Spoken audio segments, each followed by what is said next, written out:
It is that time once again, wrapping up the 2024 college football preview series as far as conference by conference. We saved the best for last. It is the SEC, as the man, the myth, the legend himself has on the chyron there. It just means more. It means even more this year when you have a school like Texas and you have a school like Oklahoma joining the SEC, two more contenders in a very tough conference. Before we break all that down and more, and give you some more best bets, in addition to the ones we've already given you out throughout the course of the summer, in case you've been living under a rock and haven't been following these conference series, maybe you're only interested in the SEC, we are proud here at Hit the Books, part of the Hammer Betting Network, to get an official sponsor for the show this year. You might have heard of this sportsbook. They're called FanDuel. Obviously, one of the industry leaders, to say the least. We're really excited to have FanDuel as a sponsor and a partner here. Obviously, one of the better products and prices and pricing available out there in the market. Speaking of offerings for college football specific, we love it. Great live menu. They're first to market in college football. A lot of the stuff we talked about all summer as far as win totals and other markets, FanDuel has been the leader in getting those bets up. And obviously, when there's bets to be made, we get them to you, the listener. Lots of different fun bet types. We asked to put some player awards up. We asked, and they received, and they put them up as far as some of the different awards. So it's easy to use, fast payouts. Now, college football starts next week. In the meantime, obviously, there's a little thing called Major League Baseball getting us through the dog days of summer. FanDuel right now hooking up all customers with a boost or a bonus daily. That's right, something for everyone. Every day for the rest of the summer, you can take your booster bonus and bet on everything Major League Baseball related, from home runs to strikeouts and even the final score. Plus, with FanDuel, you can combine your bets in a live same-game parlay for a shot at an even bigger payout. So head on over to FanDuel.com. Start racking up some runs in the sun. Disclaimer, you must be 21 plus, 18 plus in D.C., and present in select states. Optional and requirement, wager requirements apply. Bonuses awarded as non-withdrawable bonuses, bets, or profit boost tokens. Restrictions apply, including bonus expiration. See terms and conditions at FanDuel.com/sportsbook. Gambling problem? Call 1-800-GAMBLER or visit rg/help.com in Colorado, D.C., Illinois, Iowa, Kansas, in affiliation with Kansas Star Casino, Kentucky, Louisiana, Michigan, New Jersey, North Carolina, Ohio, Pennsylvania, Tennessee, Vermont, Virginia, Wyoming. Call 1-800-NEXT-STEP or text NEXT-STEP to 53342 in Arizona, 1-888-789-7777, or visit ccpg.org/chat in Connecticut, 1-800-9-WITH-IT in Indiana. Visit mdgamblinghelp.org in Maryland, or visit 1-800-GAMBLER.net in West Virginia. Hope is here. Visit gamblinghelplinema.org or call 1-800-327-5050 for 24/7 support in Massachusetts, or call 1-877-8-HOPE New York, or text HOPE New York in New York. Knish, this is our 9th one, baby. It took us a few weeks to get through these, but the final one. Well, let's go out with a bang here. Yeah, I mean, hey, well, no, what better conference to finish her up with than the cream of the crop, as Randy Savage would say, the cream rises to the top, baby. And so, yeah, little SEC means more, and a new look SEC that is I mean, if it wasn't loaded before, you go and poach the two best programs out of the Big 12, and now you're really loaded. So, yeah, a lot to get through here, but should be another super fun year in the FT. And maybe over-under how many playoff teams coming out of this conference here? 3, 4? I mean, how many? I'd bet over. Let me think. I'd bet over 3.5. Okay. Yeah, and I wouldn't fade you on that. Number one, I'm surprised you knew that Randy Savage promo, because that's from the 80s. I know you're a little younger than me. So kudos for that one. But if you have been following along as far as the preview series, we're not going to start with the cream of the crop. In fact, we're going to start from the bottom and work our way towards the cream of the crop, because I don't know that this program in football has been ever used with the term cream of the crop, that being the Vanderbilt Commodores is where we'll start here, with a season win total in a lot of places still sitting at 2.5. Some places have 3. But, it's a team that's obviously up against it program wise, competing with everybody else in the SEC. You have a very high academic school trying to compete in the tradition rich conference. They look no further than their stadium it's taken them years to try to get done and renovate, and it's still not going to be ready for the season. Clark Lee, I like him as a defensive mind. I still don't know if he's even a solid head coach.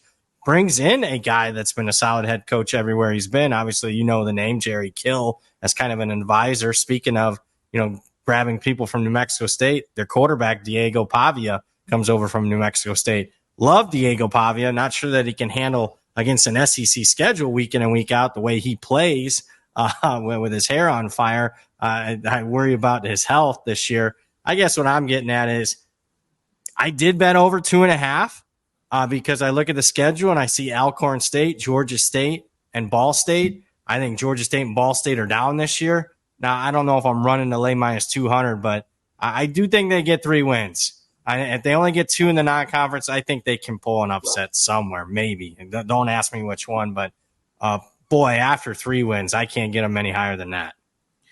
Yeah, I mean, this is the Commodores are barking here for the dogs, like some as far as the dog this season. But I mean, it's just a time at Vanderbilt where it was always hard, it was always real hard, and now it seems like borderline impossible to ever get anything. Even to get bowl eligibility here, even if you schedule 3 non-con cupcakes or something, just They lose all their. I mean, I think 20 to 25 guys they've lost to other Power 5 schools in the last 2 years. So this is a program that even if you identify the talent, even if you get them to come to Vanderbilt, even if you coach them up and you develop them, they're probably out the door to another program in the conference or in the world for a better paycheck here. And that to me is the. Just what you call the downside of being a smaller program in big time college football these days. So and always been a Jerry Kill guy, always been a Pavia guy. Do I love them in the SEC? Not so much, especially Pavia, who a lot of what he did worked in Conference USA. I don't think it'll work in the SEC. So with that said, I do think they have those 3 games that they can definitely win. Maybe, they call an upset on a couple of the lower tier, SEC teams that they have in a schedule. Maybe South Carolina at home. Maybe they try and, upset a Kentucky or something. But yeah, I mean, this is a program that I think is just kind of destined for this spot, and it'll be a coin flip between, 3 wins with probably a ceiling of 4 and a floor of 2. You brought up a really good point as far as the transfer portal actually being a negative for Vanderbilt, because you mentioned it. Anybody that's worth a damn. I mean, look, it's so easy for the top end programs. I'll give you an example. One of their best players last year, the Humphreys kid at wide receiver, he went to Georgia. I mean, Georgia's scouting Vanderbilt. I mean, they see who's worth a damn when they're scouting Vanderbilt on a week in and week out basis. So that they've been put in a really tough spot. Already we're in a tough spot. Now this job even became harder. So I don't see much upwards mobility here. I don't see Clark Lee working out when it's all said and done. And I don't know who would work out. Keep in mind, when James Franklin won some games there, I mean, Tennessee was way down. Florida was down. Georgia wasn't anywhere near what they were right now. So, I mean, Kentucky wasn't as good as what they are now under Stoops. Everybody was down in the SEC East. So that's not the case anymore. You don't even have division. So I don't see much hope here. And conference win total, I've seen like half a win with the underjuiced. So yeah, I mean, you're better having these all priced out. But let's see, what's the shortest line that they're going to be in? It has to be South Carolina 13. South Carolina at home. Yeah. So, and that's rough. I mean, even against Virginia Tech week 1. I mean, that market's up to 2 touchdowns. So it's just, I don't see it for this Vanderbilt team this year. Hopefully they can win those 3 non-conference games. Let's talk about another team with a first-year coach, Mississippi State, that I think is probably going to in for a struggle this year, particularly when you look at the experience or lack thereof for Mississippi State under Levy's first season.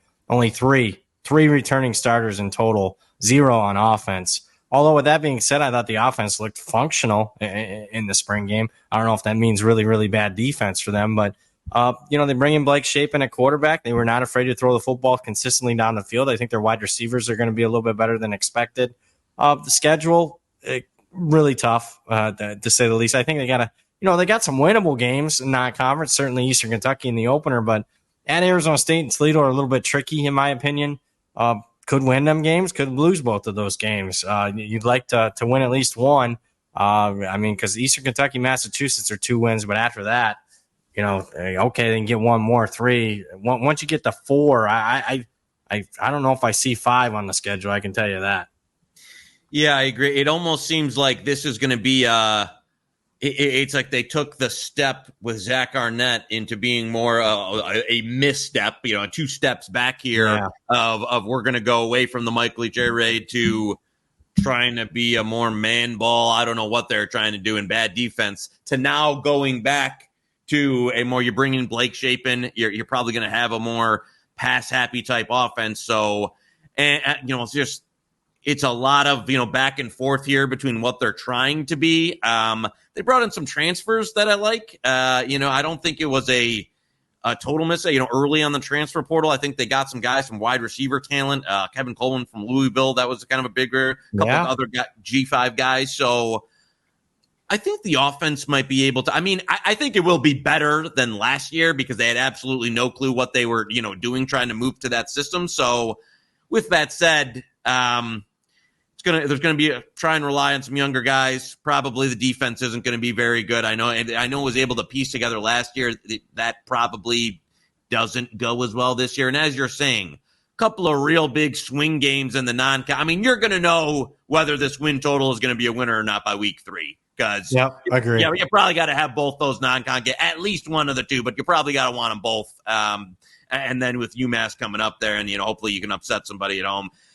I mean, it's reasonably favorable in terms of some of the opportunities they have. But I didn't really get too involved with this team. The one bet that I know we both made was the old little eggnog for Thanksgiving there. That there was, I mean, it opened. I think you got like a 23 or a 24 on that game. I played a 21.5.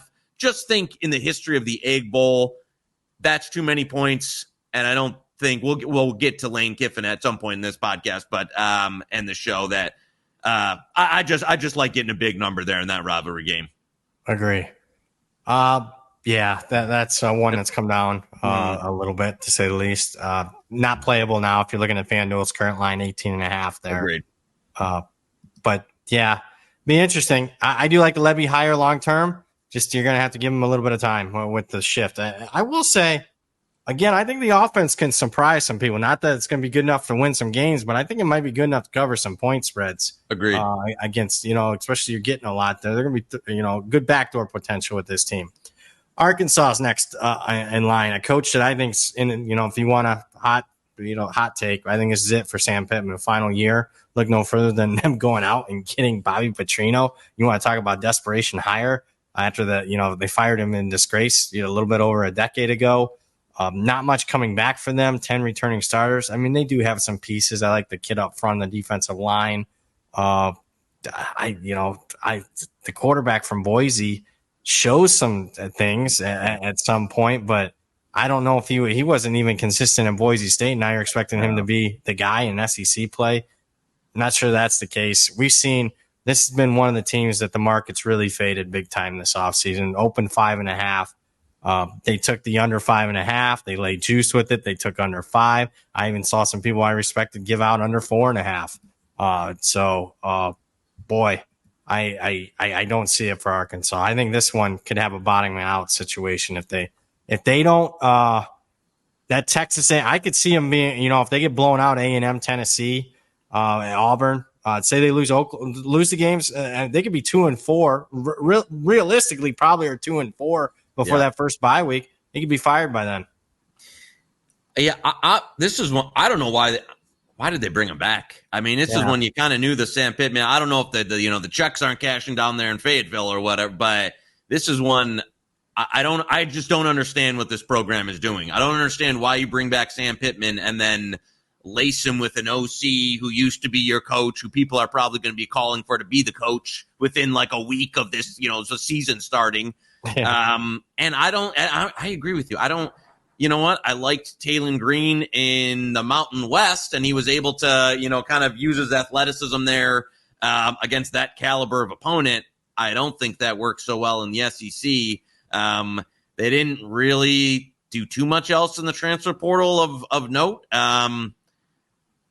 I don't see it here. I see why people loaded up on this under. I mean, I don't really know where even at 4.5. What games do you feel good? I mean, I guess the Pine Bluff, UAB, and La Tech. I don't know. I just don't know. Mississippi State on the road. Yeah. I mean, winning all 4 of them is, giving them the credit. But then, and then you need another one. So double-digit underdog at Oklahoma State, near double-digit dog at Auburn, double-digit dog against A&M, more than a touchdown dog against Tennessee, double-digit dog against LSU. Same with Ole Miss, Texas, Missouri, all double-digit underdog rolls. One of my favorite bets that I made this offseason was under 5.5. And again, even though it's moved to win, I'd still lean under 4.5. Yeah, and this is a team that their defense kind of kept them in some. I don't know if I see it in this year being as feisty as it was in some places last year, and I don't think that. I mean, Petrino has he's lost his fastball, in my opinion. I was going to go. That's where I was going with it too. Was just like, it some incremental improvement in A&M, but even when he was at the FCS level, you thought like, man, he's going to turn this program. Was there? He did for a couple of years, and it was a dumpster fire his last couple of years. Yeah, so just like Louisville. Oh, he's got Louisville cooking. And then the last couple of years, I mean, his final year at Louisville, they were one of the worst ATS teams in the history of college football. I think they failed to cover the spread by an average of like 3 touchdowns a game for the season. Historically bad compared to expectations. Yeah, so and I don't. The pieces on this offense just don't strike me as something that Petrino can cook up in anything that's going to be special or even good. So yeah, it would be an under or nothing for me on them.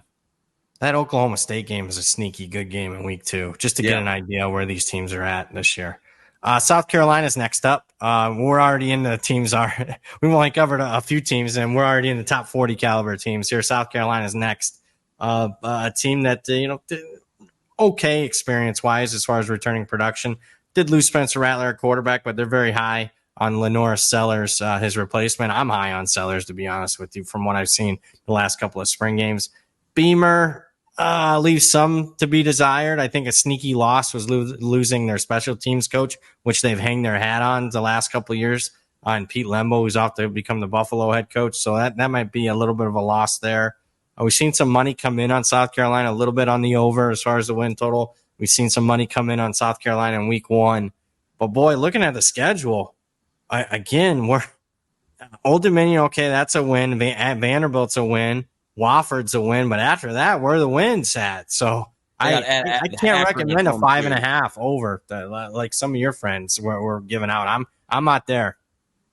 No, I'm not totally there either. I think I need a little bit at least better price than that to want to go over. I don't, again, so this is if you really got to trust Sellers, I think, as a guy, because they did not really bring in much. I mean, I think they bring in Robbie Ashford, Davis Belleville from Oak. So it was all backups. And this is a program that, In the recent, they do have some NIL going. It feels like to me they've spent it in some of the wrong places. Like for instance, they bring in Raheem Sanders here. That's not something that I would have, really called in. They spent money. The big 5-star was that Nick Harbor, who was like the hybrid wide receiver tight end. He caught 1 ball last year. The kid like didn't know how to play football at all. He was like a track kid that you were having to teach how to play football, and that was like where they're allocating a lot of their we're going to bring in this 5-star. I don't know. Beamer is a little bit more flat, sizzle than steak for me. So I just don't see it. I don't think this is a bowl team. So to me, I think 5-7, 4-8 type of year. You like the under? I would lean that way. I mean, yeah, I do too. We might come back to that at plus money. Man, I think 6 is really pushing it for us to get plus 110. So we might come back to that one because I agree with you. I mean, they're going to have to pull to get there. They're going to have to pull 3 upsets. Yep. And Sellers got to stay healthy. And some of these other guys are going to have to be home runs. Florida's next. Obviously, a lot of talk about we talk about Sam Pittman being on the hot seat. Obviously, Billy Napier's on the hot seat. At Florida, even though I think this is his best team that he's had. Not saying much off back-to-back losing seasons, but I think this is significantly a better team than what they were a year ago with 15 returning starters. Mertz is back. I thought he did a wonderful job with Mertz last year, protecting him. He obviously was not a turnover worthy quarterback like he had showed at Wisconsin. They got some bits and pieces here. Obviously, Florida recruits a lot better than being a losing program like they've been the last 3 years. I mean, the problem is, and it's almost well documented at this point, Florida not only plays the toughest schedule in the country this year, but historically tough schedule, particularly them last 5 games. Georgia, Texas, LSU, Ole Miss, Florida State, all top 15 caliber teams. And oh yeah, by the way, I even started the first 7 games that feature Miami, Texas A&M, both ranked in the preseason top 20. Whether it's a power rating or an AP poll, UCF's at home is a tricky game at Tennessee, Kentucky. I mean, outside of Sanford, there's no layups on the schedule, and it's a big reason why win total opened 5.5 down to 4.5 in some spots. Yeah, as you're saying, I mean, it's probably going to be. I still think this is one guy that I'd be on the phone with as soon as the season ended. Is when he gets fired, probably that for another job here, because I still think Billy Napier. And I completely agree with you in terms of what Graham Mertz. I mean, last season that was all like the pit of the butt of everybody's joke was them bringing in Mertz. He's going to be. He was. I mean, what he did with him, and they were able to get a functional offense out of. I think that Florida, they've got some internal issues, infrastructure. They had the big Jayden Rashada, recruiting, where's the NIL money going? Do they actually have it? They've had some embarrassments on the recruiting trail since he's been there. So I don't think this is all a Billy Napier thing, but that you could not have handpicked a worse schedule for a make or break year than putting this schedule together. I would have tried to buy out of every I would have said Miami, we're playing Bethune-Cookman. You can switch us that game or something here because we're not Florida International. I just can't believe. I mean, it's an insane schedule when Miami and UCF are 2 of your non-con games that you got to play in Florida State. And you're pulling like Texas and LSU from A&M from what would have been the West side of things. You're still playing Georgia. Oof.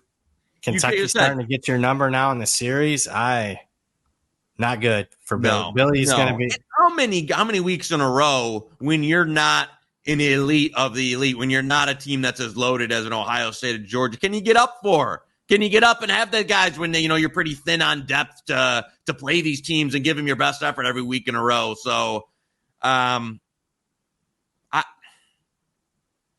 I'm pretty new. I would. With that said, I could only take the plus 124 at under 4.5. I wouldn't lay the juice to go over 5 here. I'm not. It wouldn't be a.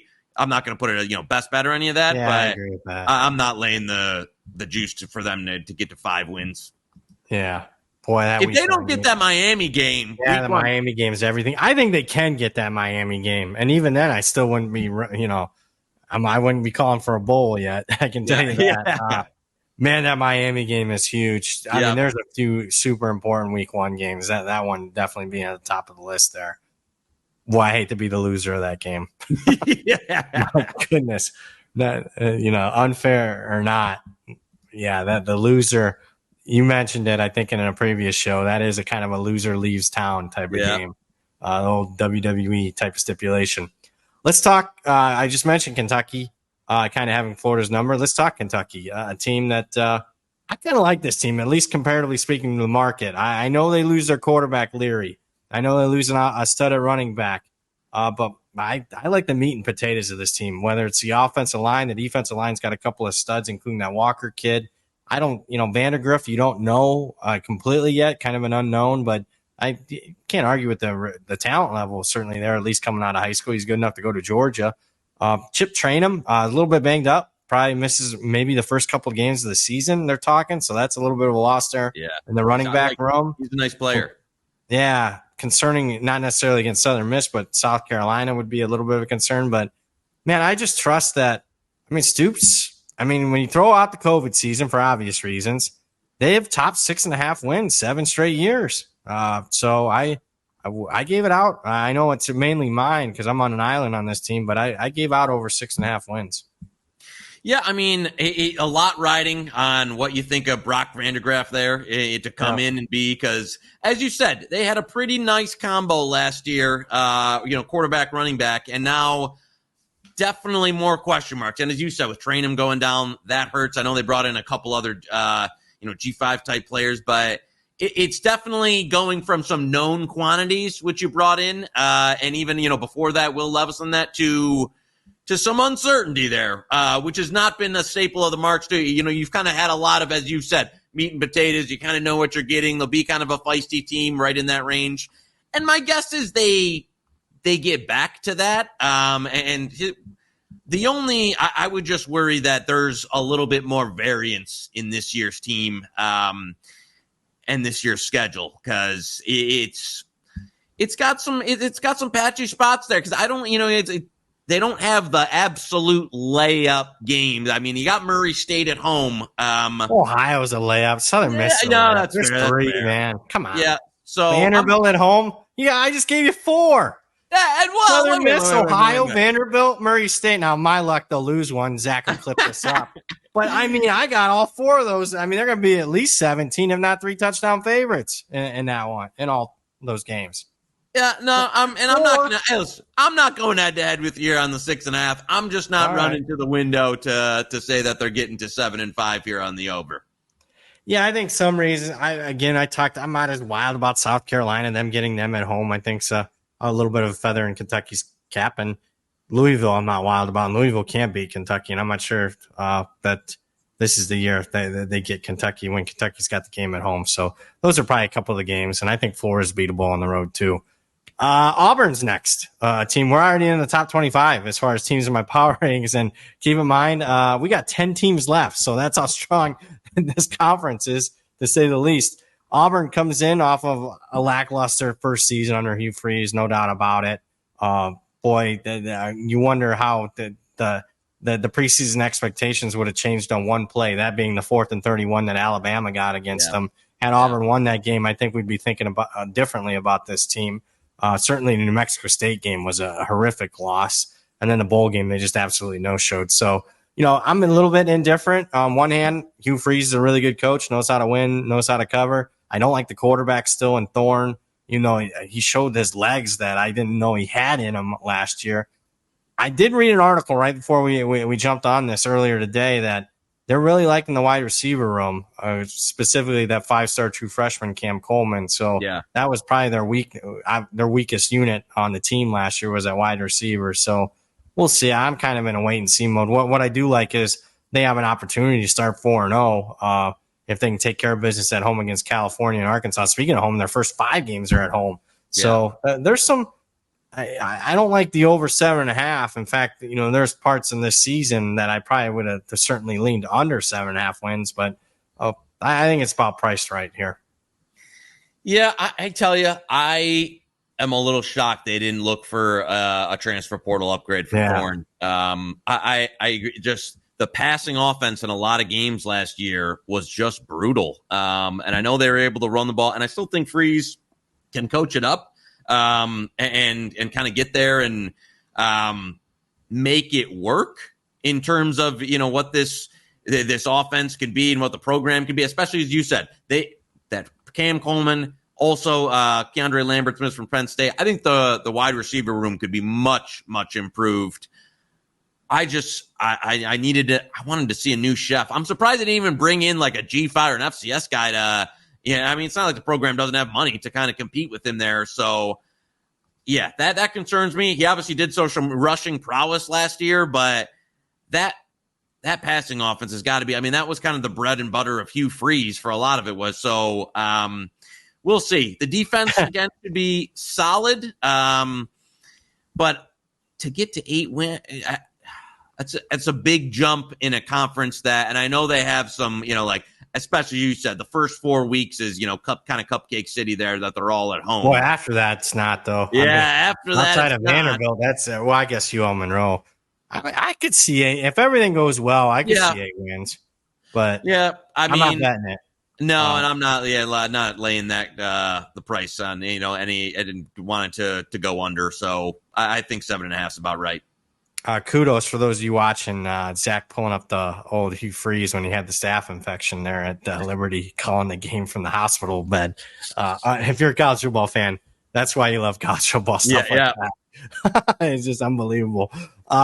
Speaking of Zach, I got some things to clean up here. Kentucky, I did give out a few months ago, Kentucky over 6.5 wins plus 115.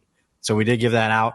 Zach, who is this 29-year-old freshman? And I apologize for not seeing these comments earlier. 29-year-old freshman who played 10 years in Major League Baseball. Who's that? He played for the Brewers. He's playing for Arkansas. He's in their camp. They posted a video of him the other day. Oh, wow. Have you seen this, Knish? I can't recall his name off my head, though. I did see I'll the video find it for Twitter, you guys, but I'm surprised Knish didn't bring that one up. All right. Fair enough. We'll have to look into that. Shame on me for I'm too busy looking into FCS stuff than looking at Arkansas's camp. Tennessee's actually next in line here. Speaking of, on a lot of these, like Auburn, Tennessee, Missouri, who we'll talk, all playing FCS opponents in week 1. So we'll see. That's kind of why I'm been deep diving FCS here off air. Tennessee, Josh Heupel's done a good job here the last couple of years, in my opinion. Obviously, had him at one point number 1 in the playoff rankings before they lost to Georgia a couple of years ago. Last year, you expected them to be down a little bit with Milton at quarterback. They still got the 9 wins. There's still a lot of excitement about this year's team, particularly at quarterback. You think they upgraded with Nico Iamaleava, the former 5-star. You liked what you saw from him in the bowl game as they crushed Iowa. But outside of him, I think the wide receivers are okay if they stay healthy. The running back room's not as deep. Defense should be okay, but again, only 4 returning starters there. I'm still worried about the secondary. Look, he's got him as a consistent top 20 team, which Tennessee was not for the better part of 2 decades. So there's that. But then you look at the schedule, I don't like him against Oklahoma on the road. I bet Oklahoma in that game for Oklahoma's first SEC home game. Obviously, I got him an underdog at Georgia. Alabama at home, I got him a dog there. I mean, when I already have you a dog in 3 games, and there was moments this offseason where the win total was 9.5, I was pretty happy to bet under 9.5. A lot of places now are 8.5, 9. Yeah, I bet him bet NC State in that night game at there you go. The Wolfpack. I forgot about that one. Yeah. So a couple of game of the year where I agree with you that I think the early market was just too high on Tennessee. A program that I think is I'm not going to say a lot of bad things about. I agree. I kind of like them going away from Joe Milton to Lamaleva and I mean, how do you pronounce his name? Lamaleva? Iamaleava. Iamaleava. Yeah. I did that on purpose. It's Lamaleva here. It's a Midwest thing. I know you. But listen, I mean, Tim Banks had the defense going. They seem to kind of have it. Tennessee back to like we just talked about Kentucky being kind of where they've been in that stable of 6-7 wins. Feel like Tennessee's finally back at that spot where I don't think you're going to see them, have a massive drop off. But as you said, the early 9.5s and some of the game of the year prices were just a bit much. With that, it kind of seems like a 9-3 type of team. So agree. I'm not laying that type of juice on an over 8.5. So I mean, I agree. If you got an early 9.5, I still think there's a couple probably game of the year fade prices out there on them that I think are worth a sprinkle, depending on where I think if you can find Oklahoma -3, I still would lay it with Oklahoma. Not that I'm wild about Oklahoma this year. That's asking a lot of a young quarterback in hostile territory there. The NC State game, like you mentioned, that's not a gimme. 9.5. I think a good season is 9-3. Like I would be like, yep, good season Tennessee. Yep. 9-3. 10-2 is asking a hell of a lot. That was treating this team like a top 10 team, and I don't see it with this year's Tennessee team. Although clearly top 20 team and capable if they get a good break in one of them games, capable of maybe sneaking into the playoffs this year. Speaking of sneaking in the playoffs, they would have made a 12-team playoff last year. And there's some high expectations about this year's team, that being Missouri, next in line here. You look at, a team coming off a historically great season, at least for them, best season that they've had in about a decade. 14 returning starters. Brady Cook's back at quarterback. You do lose your leading rusher in Cody Schrader, although they brought in a couple of nice transfers from the group of 5 level from Georgia State and App State. That they don't need to be the guy. They can share the load. So I actually liked what they did there. I like their wide receivers quite a bit, led by Luther Burden, who could be a first-team All-American type. Offensive line's okay. Defense is a question mark. They lose their DC and a couple of studs on that defense side of the ball. But, I get why people are fading Missouri because, they saw that 9.5 win total. When is Missouri's win total 9.5? But, man, you got to look at that schedule. I mean, for SEC, for a team in this conference, it doesn't get any easier than this. I know they got Alabama, but no Georgia, no Texas, no LSU. I just outside of them 2 road trips at A&M at Alabama. I mean, they get Oklahoma at home. Look at that non-conference: Murray State, Buffalo, Boston College, Massachusetts. I mean, that's a slam dunk 4-0. Plus Vanderbilt at home, Auburn at home, Arkansas at home. Mississippi State with a first-year coach. I'm not wild about South Carolina. To me, 8-4, it would be a terrible season. So I think 9-3, 10-2 seems about right for Missouri. You looks like the over 9.5 plus 146. I'd rather have a flat 9, but I'm kind of with you here. They don't have like that many really losable. I mean, the way it broke out, as you're saying, especially the start of the year, outside of that trip to Texas A&M and Alabama, it's not like those are automatic losses. No, right? Like you're not talking about. They got a bye prior to A&M. Yeah, it's not Saban's Alabama or anything. So maybe we come back to that. Okay, we come back because I like the plus. Yeah, because there's a lot of flat 9s out there. Nothing. I know. I would agree. I thought if you really, but I like a flat 9. Yeah, that half win, in my opinion, on this Missouri team is worth more than 70 cents. So, yeah, I totally agree. Look, we love FanDuel, but we're always going to say, I don't care who's sponsoring us. We're going to say shop around. If you find a 9, I think over 9 is a pretty solid bet.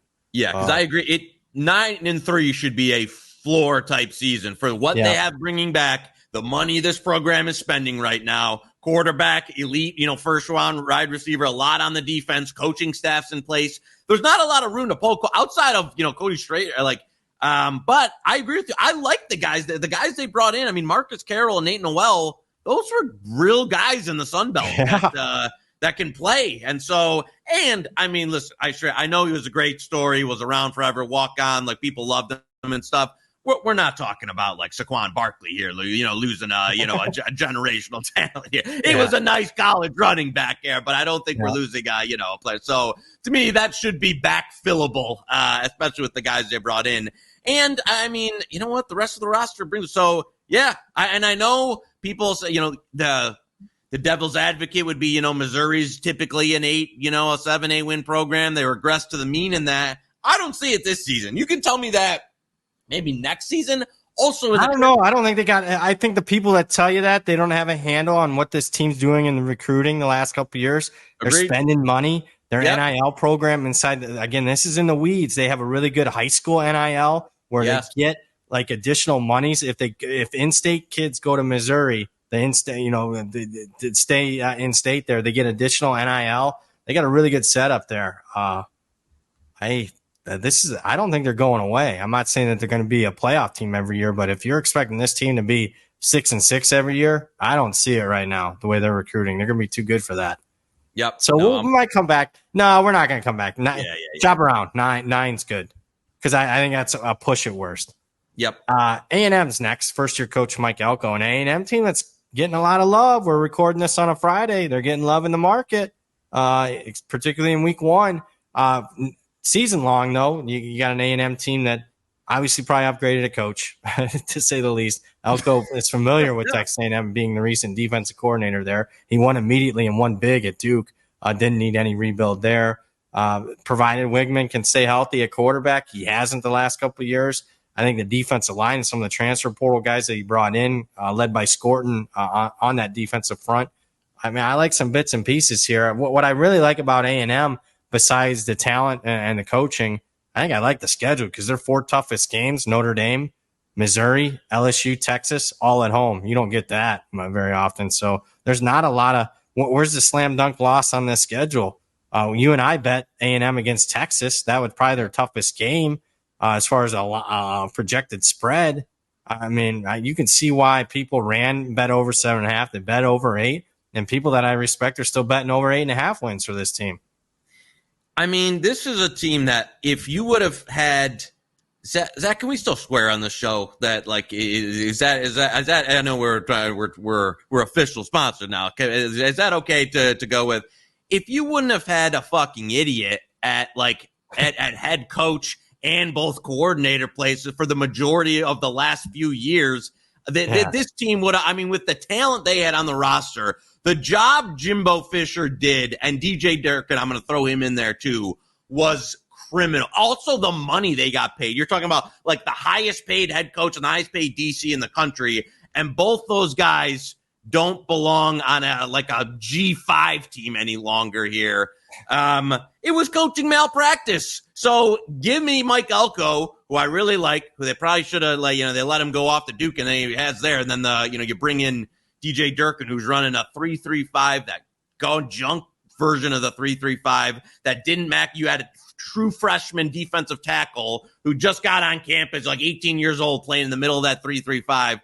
He didn't know what he was doing. You bring in Mike Elko. I like it a lot. I like what he can take this. I mean, you have top 5-star, 4- and 5-star players everywhere, especially on the defense. And Connor Wiegman, who I think can be very good. Injured last year, but hopefully stays healthy this year. If he stays healthy, I think the offense can even see a nice bump. It was better under Petrino, but they had some basically misfortune, and also losing Evan Stewart hurts. I don't blame him after what he went through, in this program to finally hit the road, but still some talent there at the skill positions. I know that they lost Ruben Owens, I believe, recently. Yeah, they're a little deep at running back. It's a loss for later, and you want to have quality depth, but it's not like he was going to be slam dunk the starter at running back. Yeah, in the weeds. I have heard the offense hasn't looked good during camp so far.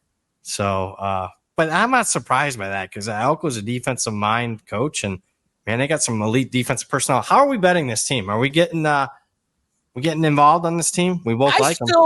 That's that game. I don't think they should like that game against Texas. I know we bet some even higher now. I think anything over a field goal is good there. There you go. Put that one in. A&M plus 3.5. That's gonna be a wild scene. It's gonna be I'm old man yelling at clouds. So thankful that rivalry's back. Are you kidding me?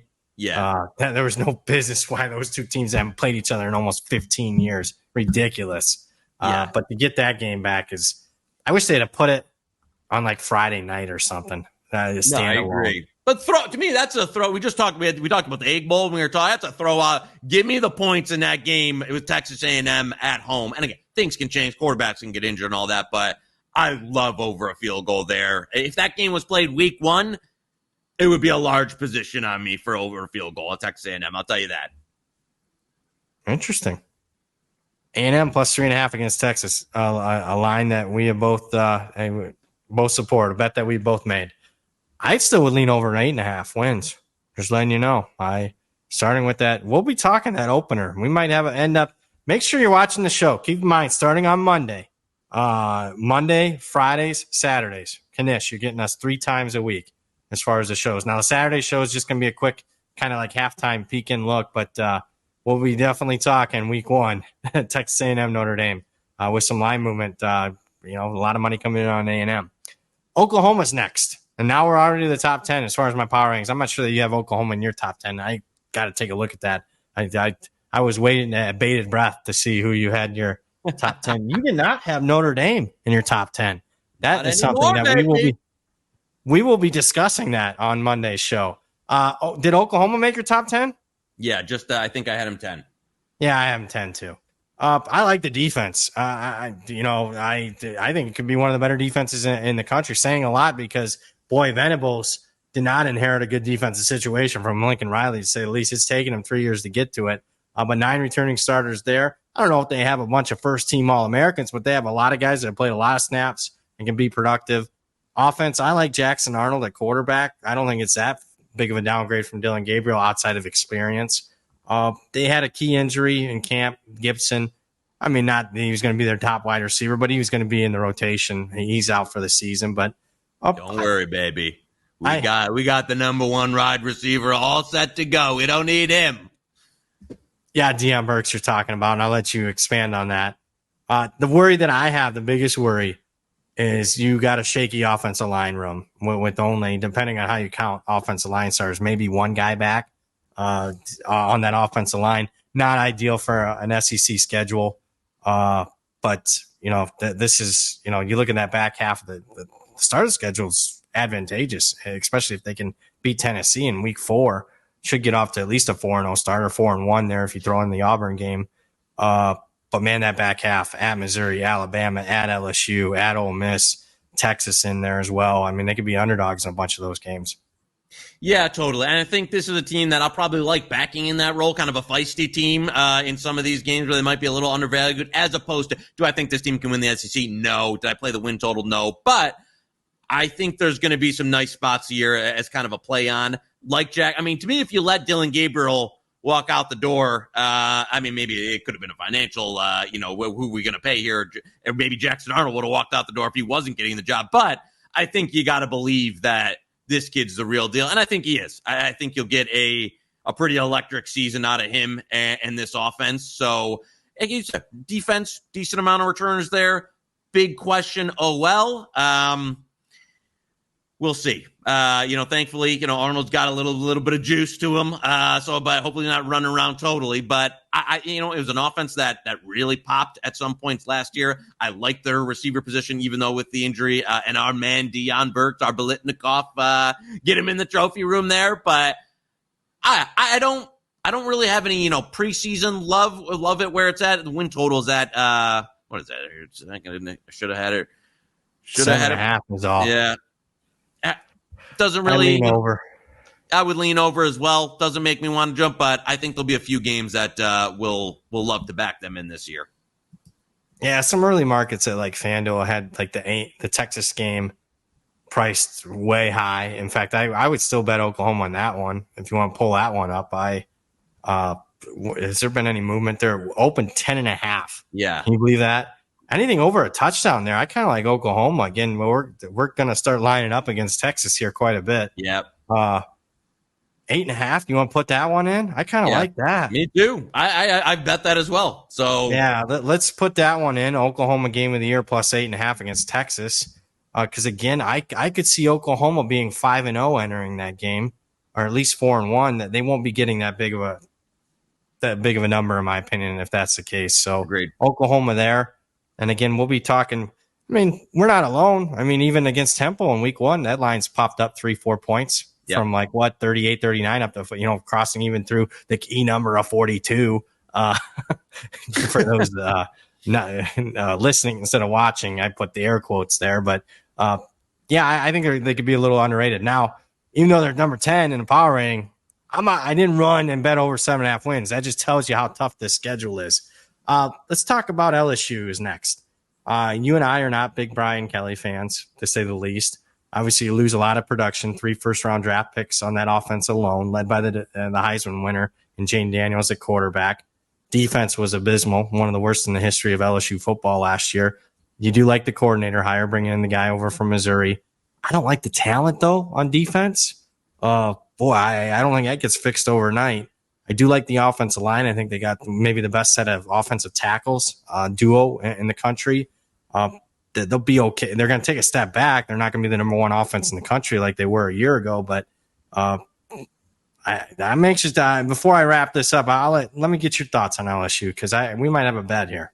Yeah, I tell you, I'm concerned. And I thought Jaden Daniels last year just did so many things for this offense that, and again, I think Nussmeier is a good, solid college quarterback, but you're talking about a guy in Daniels who could, like, with his legs. I mean, how many games in a row did he have, 80 plus yards rushing in that, where all of that is gone with Nussmeier, and a couple of, huge, first round receiver, like that type of receiving talent will be a step back. We'll still have talent, but not the, incredible amount of wide receiving talent that they had last year. Malik Neighbors and Brian, the other guy's name's escaping me, but I mean, that type of combination is just impossible to replace at the college level. And you said the defense, you had Brian Kelly going out there, and there's always Brian Kelly, very calculated. There's nothing organic with Kelly, including him, pretending to like fish when he got to LSU or Grouper or something. Whenever he gave that quote, "Oh, I love the red snapper," I'm, in a Southern voice or something. It's all calculated, and him saying that he made some quotes about them not getting the players, a roundabout way of saying we didn't get out the players that we wanted on defense in this transfer portal.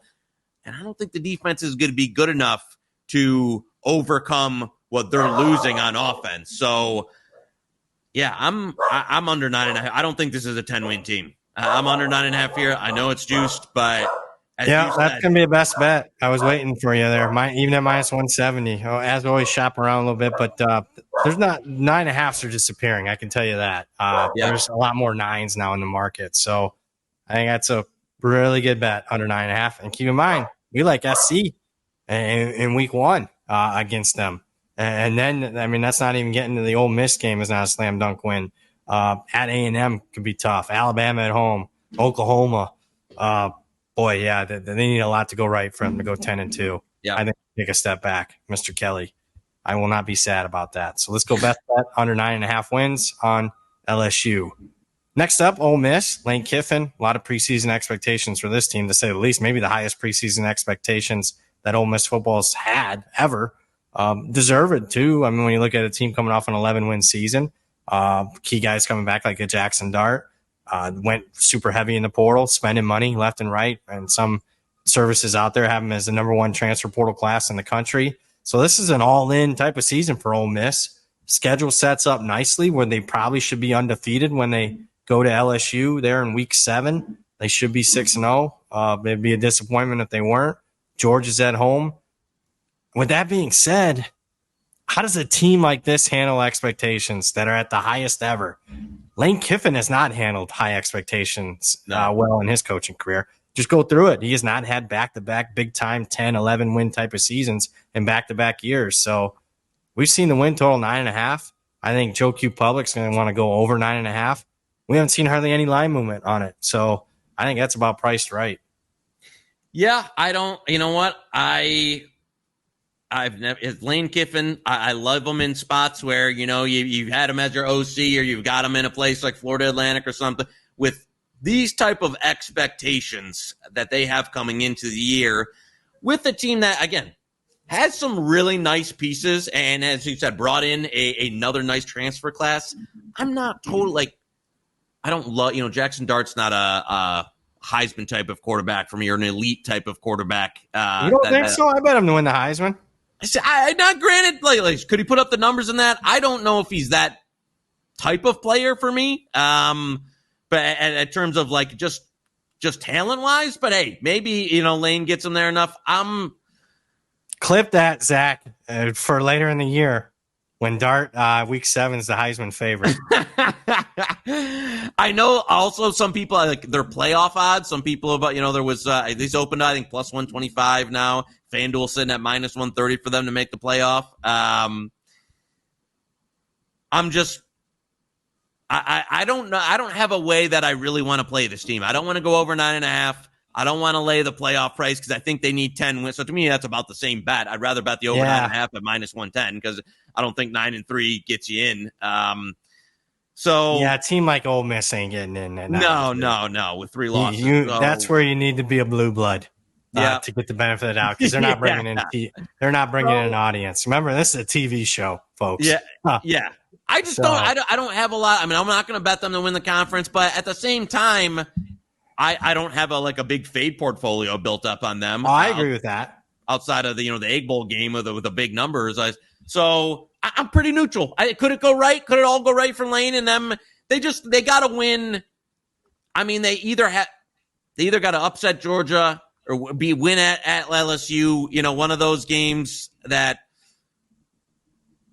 they got to have one of those two. And it's can you get to one of those? Can you get to 10? Can you get in the playoff and make some noise? I don't really. I'm not a Lane believer in that sense. So Yeah, I'm still not a believer in the portal heavy culture. fair. I agree with that too. Georgia and Ohio State aren't doing it. Michigan, they go out and get the guys that they need. Yeah, you get But guys they're to not fill like, a let's few go out and get positions of 15, need. 20 guys this offseason. Nobody that's been an elite contender has done that. So, yeah, I think it's a really good Ole Miss team on paper if everything goes right. I certainly could see them in the playoffs, but I question them winning multiple games in the playoffs. I'll just put it that way. Yep. Alabama's next. The Crimson Tide, first time in nearly 2 decades. No more Nick Saban roaming the sidelines. You want a hot take? I think who would I'd rather have for the next 5 years, Nick Saban or Kalen DeBoer? I'd rather have Kalen DeBoer for the next 5 years than Nick Saban because I don't think Alabama's been overly well coached the last couple of years. They've, I think, been fortunate in a lot of games. Otherwise, they'd have 3 losses in some of them seasons. Not much as far as returning production, but we're still talking about a team as far as overall roster talent. 128 schools would love to trade places with Alabama as far as a roster. But with that being said, there's some holes. They're going to rely on some true freshmen in the defensive backfield. I don't think the defensive line has as many difference makers as far as pass rushers or even some defensive tackles like they've had in the past. The linebackers are okay, but again, I don't think they have a couple of first-team All-Americans there. Offensive line should be better than what it was a year ago. Man, it was not good. In fact, it was historically bad as far as Alabama expectations last year. We'll see what Milroe can be in a new offense. Kalen DeBoer, is an offensive coach, so you would think on paper that gets better. And I originally was down on Alabama when the news broke. FanDuel, give them credit. They had the win total up at the time. I bet under 9.5 at that point. I don't love that bet now. I thought they would get absolutely gutted because keep in mind there was a 30-day window where Alabama's roster was open to the transfer portal and the portal was closed for everybody else. So I thought they did a good job keeping at least most of the roster that they could intact. So I got them 5th in my power rankings. Not like you're taking that far of a drop. Here's a fun hypothetical. You always set these up for me. They got a 2013 lead with 5 minutes to go in the semifinal versus Michigan. They have a 3rd down, which if they convert, they win the game. Then they would have I think they beat a Washington team who I think would have been overmanned there. Yeah. Where are we if Alabama holds on to that Michigan game and I think wins a national title? Nick Saban still the coach right now? Yeah, probably. I know. It's just funny how those things... He gave a context clue in that ESPN article. Yeah. Like he originally was thinking he had a national title contending team for this year. Yeah. Because he thought a lot of those guys can come back. And remember what he said? He said they were more interested in how much money can you give me, NIL, or I'm hitting the portal type of things. And I think he just said, forget it, I'm done. I agree. Because as you said, just the timing of it was like, it's what he built, that style of program. It's kind of because you kind of saw it going. It's like where Dabo is still like in the like his own world of like this can still work. I think Saban kind of saw the writing on the wall where like this what I had built isn't really gonna win moving forward. And so what does Alabama do? They go get the guy who like the perfect replacement, who like the number 1 guy who would have been on the board there for Kalen DeBoer. So I agree with you. I think the FanDuel over 9.5 now is plus 116. That's probably not enough for me to think. I think 9-3 would be a good year. I agree. They did fight on. They lost some pieces, but they were able to kind of fight back and get retain a couple of guys. They get Proctor back. They brought in they were able to poach one of Michigan's who would have been a starting safety this year in Keon Sabb. So I think they've got enough with a coach that under DeBoer who is just the all-time like ATS god since he started head coaching. And it's such they do have some tough road games. We'll give it that. Like the road schedule is not easy, and then they have Georgia coming in.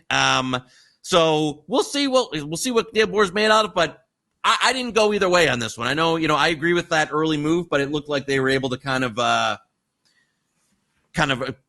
weather the storm and still be in that 9 to 10 win range.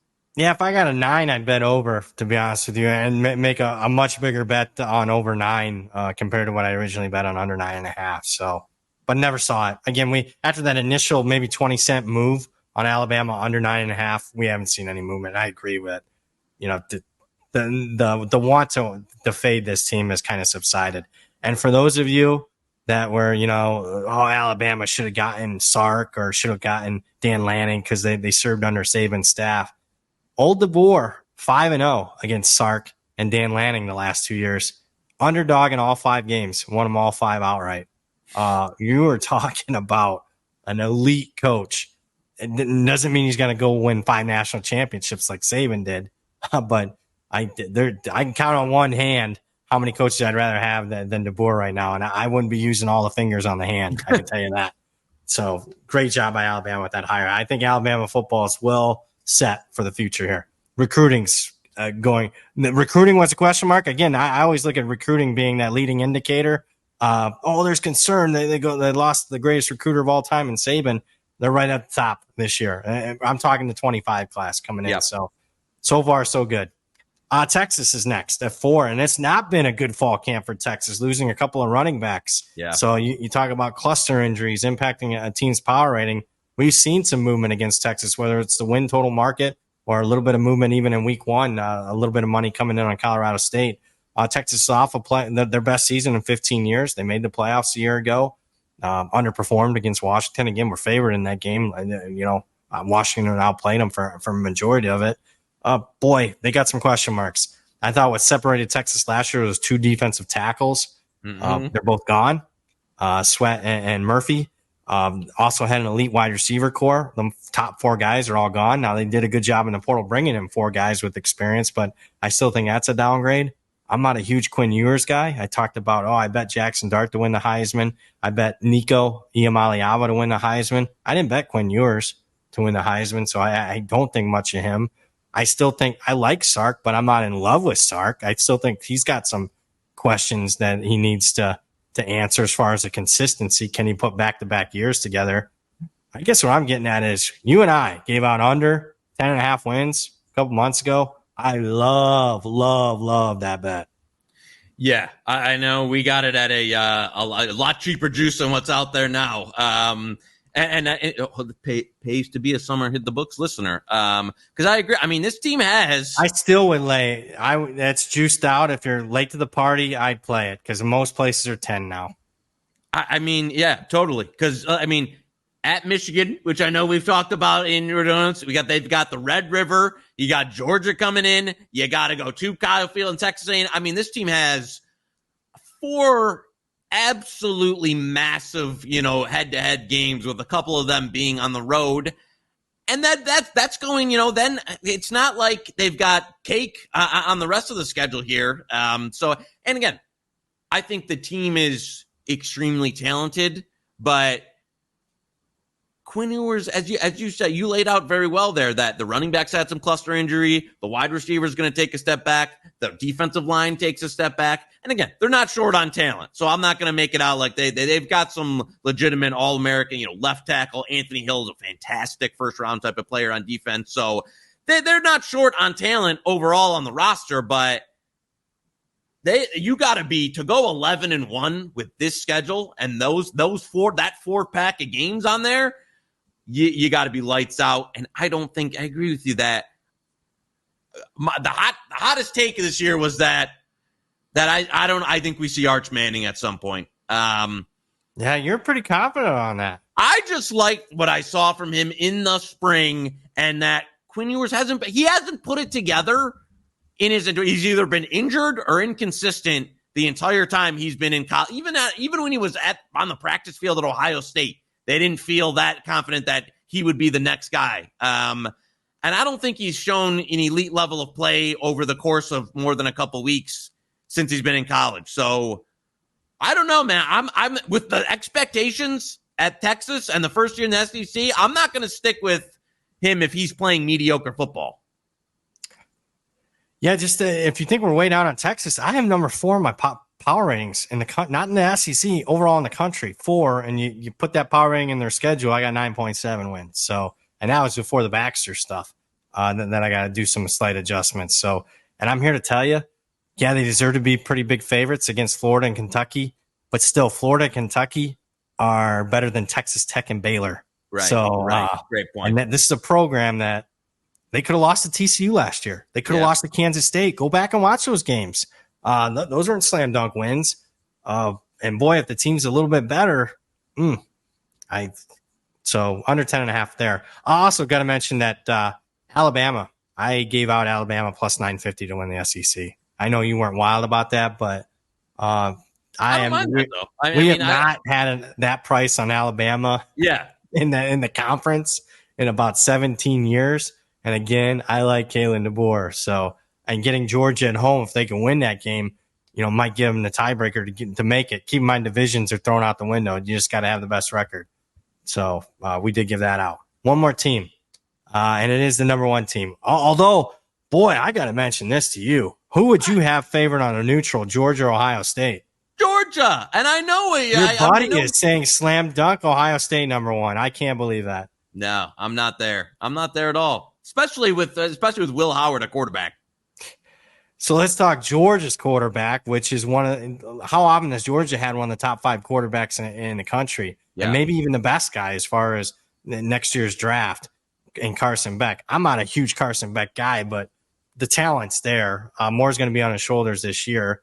This is a loaded roster. In my opinion, some people don't think so, but I think the offensive line's as good as it gets in college football coming back. Wide receivers, pretty solid. They do lose their top 2 running backs, but they've recruited that position very well. Now, is the defense as good as what they were in 21 and 22? No, but they got experience coming back up front. I think they've recruited linebacker the last couple of years as well as anybody I've ever seen in college football.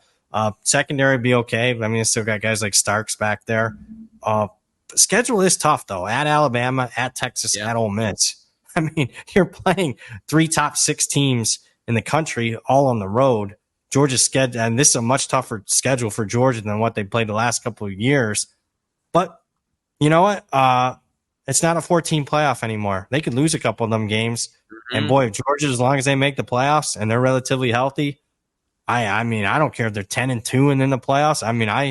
There's not a lot of teams I'd rather have than Georgia. And would you have wanted to play Georgia as a Michigan fan? Say you had to play them after playing Alabama and Washington. Would you have wanted to play them last year? Well, absolutely. I think we would have killed them. But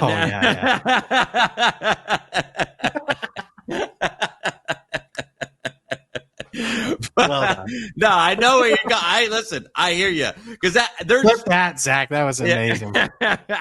There's only a handful of programs that can have this kind of depth in the modern era of college football. And Georgia's just one of them, where even your guys that are like, the team 2 are like 4 and 5 star, like younger players and that. And I thought they were able to backfill. I love Colby Young.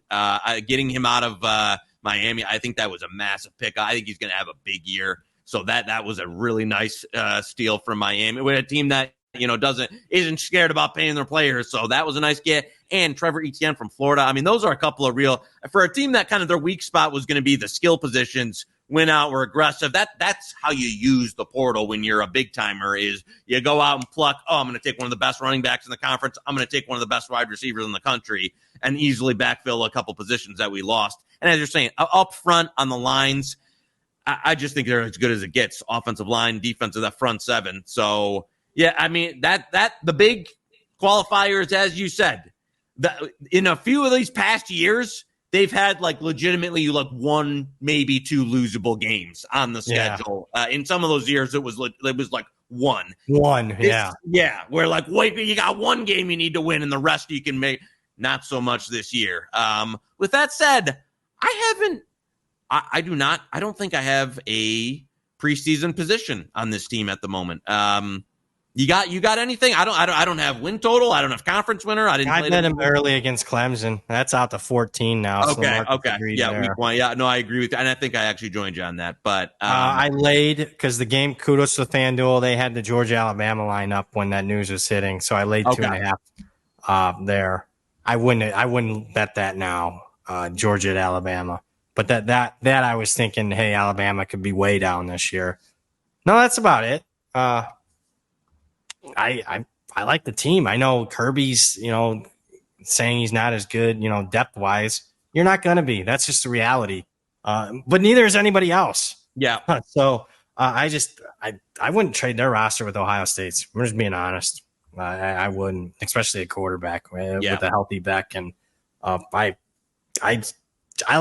know they got a speeding problem there, but outside of that, I mean, they're pretty buttoned up. To me, this is the new Alabama. It just is. So then Kirby's learned from the best. So I think they deserve to be the preseason favorite in the conference, national title, and be interested. The one thing I wouldn't mind getting involved is, say they lost on Alabama or Texas.